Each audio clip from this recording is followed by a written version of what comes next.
अस्सलाम वालेकुम नाज़रीन, हाणे ख़बर शामिल कंदासीं मोरो सिंध खां सिंधी अल्ताफ़ सोमरो जी रिपोर्ट मुताबिक़ तालका मोरो जे शहर डेपारजा जे रहवासी मशहूर ब्लैक मेलर ज़ाल मुड़स बाबति अहम ज़रियनि खां मिलियल ॼाण मूजिबि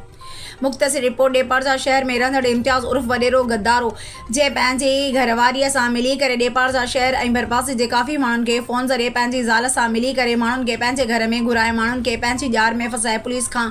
ॿधिराए लखे रुपया पिणु वसूल करण में इम्तियाज़ गद्दारो ऐं संदसि घरवारी मशहूरु आहिनि। इम्तियाज़ गद्दारो ऐं संदसि घरवारी जे करतूतनि खां सॼो शहर तर ऐं डेपारजा पुलिस चौकी ते रहंदड़ अक्सर पुलिस एहलकार बि पिणु वाक़िफ़कार आहिनि। चवंदा आहिनि त कॾहिं कॾहिं सियाणो कां बिटंगो फासी पवंदो आहे, सो इम्तियाज़ गद्दारो ऐं संदसि ज़ाल बि हाणे हिकु फ़ौजीअ जे कोड़कीअ में लोह थी विया आहिनि। डेपारजा शहर जे हिकु आर्मी ऑफिसर जेको ईद करण जे लाइ पंहिंजे बचड़नि सां गॾु पंहिंजे घर डेपारजा में आयो हुयो, जंहिंजी 16 साला मौसूम नींगर खे इम्तियाज़ गद्दारो ऐं संदसि ज़ाल नशो ॾेई इम्तियाज़ गद्दारो संदसि सां ज़ना कई